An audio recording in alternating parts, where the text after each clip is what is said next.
ไปแล้วครึ่งตัวเพราะเธอไม่บอก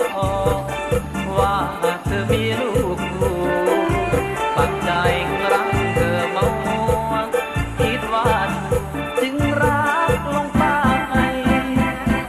รอยยิ้มมีมนต์เสน่ห์ยั่วใจลุ่มหลงงามแท้น้อง